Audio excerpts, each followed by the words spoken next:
My name is Margaret Hayes, and I learned something important at 52 years old. Sometimes the people we trust most are the ones who hurt us deepest. I'd been married to Robert for 28 years. We built a beautiful life together in our Philadelphia suburb. He was a corporate lawyer, always working late. I didn't mind. I had my art gallery and our grown children to keep me busy. That Tuesday evening, Robert mentioned he had an important client meeting. He packed his leather briefcase with unusual care, then added something that caught my attention. A bottle of wine, our anniversary Pinot Noir, and 2 crystal glasses. For a client meeting? I asked, keeping my voice light. Oh, you know how these things are, he said, kissing my cheek. Got to make them feel special. After he left, I sat in our living room, pearls around my neck, wine glass in hand. Something felt wrong, very wrong. Odd about the late nights, the new cologne, how he'd been distant lately, even when he was home. Then I remembered the laxatives in our medicine cabinet, the ones I'd bought for occasional use. An idea form, not a kind one. But then again, betrayal doesn't inspire kindness. I unscrewed the wine bottle he'd so carefully packed and added just enough of the liquid laxative. Not dangerous, just uncomfortable enough to interrupt whatever evening he had planned. Then I waited. Around 11 that night, my phone rang. Robert's voice was panicked, shaking, embarrassed beyond words.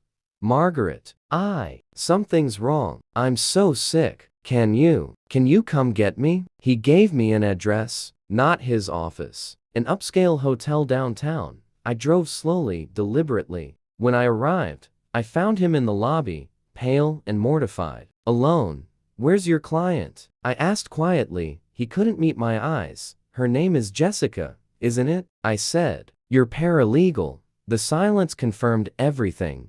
Did you know, I continued, my voice steady, that I saw the hotel charge on our credit card statement last month? That I've known for weeks? Robert looked up at me then, truly seeing me for the first time in months. Shame washed over his face. Margaret, tonight was supposed to be special for you both, wasn't it? I interrupted. Wine, romance, except your evening got interrupted. Understanding dawned in his eyes. Then something else. Respect, maybe, or fear. We drove home in silence. Over the next weeks, we talked, really talked, about loneliness, about taking each other for granted, about how easy it is to drift apart when you stop paying attention. Robert ended things with Jessica. He moved into the guest room while we figured things out.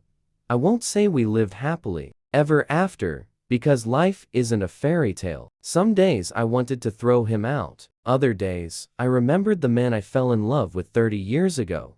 We started counseling. Slowly, painfully, we rebuilt trust.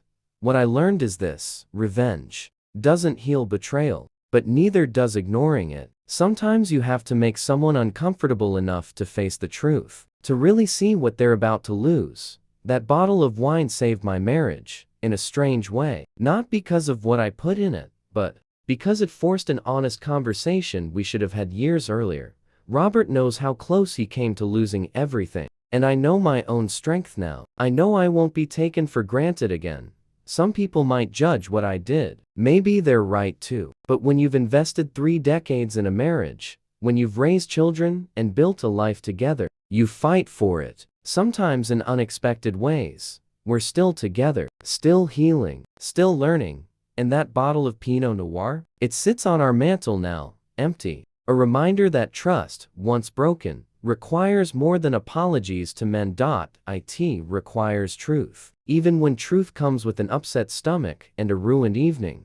Sometimes love means holding people accountable. Sometimes kindness means refusing to be a fool. And sometimes, the greatest act of self-respect is showing someone exactly what they stand to lose.